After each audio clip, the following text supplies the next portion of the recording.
மக்கள் அனைவருக்கும் வணக்கம். பாரதம் இப்பொழுது ஒரு ஒரு சோதனை காலத்தை கடந்து கொண்டிருக்கிறது என்றுதான் சொல்ல வேண்டும். ஏன்னு கேட்டீங்கன்னா, நம்மளோட எக்ஸ்போர்ட் லாஸ்ட் இயர் மட்டுமே ஆயத்த ஆடைகளுடைய ஏற்றுமதி வந்து கிட்டத்தட்ட 1 லட்சம் கோடி அளவுக்கு அமெரிக்காவுக்கு இருந்துச்சு. இப்போ இந்த மாதிரி வரி அதிகமா போடுறதுனால, கிட்டத்தட்ட 50% வரி போட்டதுனால கண்டிப்பாக நம்மளோட ஏற்றுமதி குறையும். இதுல எந்த மாற்றமும் இல்லை. இந்த வரி 50% போட்டா கூட இந்தியா கட்ட போறது இல்லை. அது யார் கட்ட போறாங்கன்னா அமெரிக்க மக்கள் தான் கட்ட போறாங்க. ஆனா அவங்க என்ன நினைப்பாங்கன்னா, 50% வரியை கட்டி இந்திய பொருளை வாங்கி நம்ம விற்கணுமா, சந்தைப்படுத்தணுமா, இதை விட குறைந்த செலவுல குறைந்த வரி உள்ள வேற கண்ட்ரில நம்ம வாங்கி வியாபாரம் பண்ணும்போது ஆட்டோமேட்டிக்கா நம்ம வியாபாரம் கிடைக்கும், லாபமும் இருக்குமே அப்படின்னு யோசிப்பாங்க. சரிங்களா? சோ அந்த மாதிரி சூழ்நிலையில நம்ம ஃபேஸ் பண்ணும்போது நம்மளால என்ன பண்ண முடியும், இந்தியாவுக்காக நம்ம என்ன செய்ய முடியும், நமக்காக நம்ம என்ன செய்ய முடியும் அப்படின்னு யோசிச்சோம்னா, முதல் விஷயம், அமெரிக்க பொருள்களை நீங்க தயவு செய்து உபயோகப்படுத்துறது நிறுத்துங்க. இப்போ வந்து அந்த உதாரணத்துக்கு வந்து பாத்தீங்கன்னா, அமேசான்ல ஆர்டர் போடுறது நிறுத்துங்க. ஏன்னா அமெரிக்காவோட முக்கியமான சந்தை வந்து இந்திய சந்தை. அதை வந்து அமெரிக்கா இழக்கிறதுக்கு துணியாது.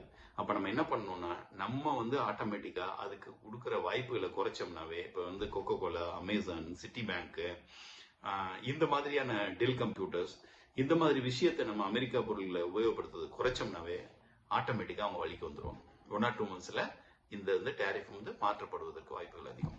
இப்ப நீங்க வந்து இதுக்கு வந்து சிறந்த உதாரணம் வந்து ஜப்பான். ஜப்பான்ல வந்து அமெரிக்கா குண்டு போட்ட பிறகு ஹிரோஷிமா நாகசாகில இன்னைக்கு வரையும் ஒரு குண்டூசு கூட விற்க முடியல அப்படின்னு சொல்றாங்க ஜப்பான்ல. ஏன்னு கேட்டீங்கன்னா, மக்கள் வந்து அமெரிக்க பொருட்களை நிராகரிக்கிறாங்க. அது அந்த அரசு சட்டம் போட்டு யூஸ் பண்ணக்கூடாதுன்னு சொல்லல. ஏன்னா உலக வர்த்தக அமைப்புல கூட்டமைப்புல கையெழுத்து போட்ட பிறகு நம்ம அந்த மாதிரிலாம் சொல்ல முடியாது. ஆனா மக்களா நிராகரிக்கிறாங்க. அதே மாதிரி நம்ம இந்த விஷயங்களை அனைத்து நிராகரிக்கிறதன் மூலமாக கண்டிப்பாக இந்தியாவுக்கு ஒரு நல்ல விஷயத்தை செய்ய முடியும். நம்ம இந்த மாதிரி ஒரு டேரிஃப் எல்லாம் கடந்து வந்திருக்கோமா அப்படின்னு பார்த்தா, நம்ம தமிழ்நாட்டிலேயே நீங்க சொல்லலாம். நீங்க பாத்தீங்கன்னா ஹை டென்ஷன் கரண்ட்னு சொன்ன HT கரண்ட் 2022க்கு முன்னாடி பாத்தீங்கன்னா டேரிஃப் வந்து ஒரு கிலோவாட்டுக்கு 350 ரூபா கட்டிட்டு இருந்தோம். இப்ப என்னாச்சு, 550 ரூபா கட்டுறோம். கிட்டத்தட்ட 45% மேல இந்த டேரிஃபை ஏத்திட்டாங்க. இதன் மூலமாக கவர்மெண்ட்டுக்கு கிட்டத்தட்ட 10,000 கோடிக்கு பக்கமா தமிழ்நாடு கவர்மெண்ட்டுக்கு அதிகமா பணம் கிடைக்கும். இது வரின்னு சொல்ல முடியாது, டேரிஃப் ஹைக், அதாவது கட்டணம் அதிகரிக்கிறது மூலமாக. சோ அந்த ஒரு சூழ்நிலையையும் தமிழக மக்கள் கடந்துதான் வந்திருக்காங்க. ஏன்னா இந்த வரி விதிப்பின் கட்டண உயர்வின் மூலமாக பெரிய பெரிய நிறுவனங்கள் உண்மையிலேயே பெரிய பிரச்சனையை சந்தித்துக் கொண்டுதான் இருக்கின்றன. அது மக்களாகிய நம்ம தலையில தான் விழுகும்.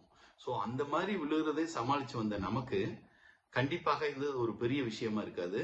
ப்ரொவைடட், அதாவது நம்ம இந்த அமெரிக்க பொருட்களை நிராகரிப்பதன் மூலமாக நாம் அனைவரும் கண்டிப்பாக சேர்ந்து செய்வோம், வென்று காட்டுவோம்.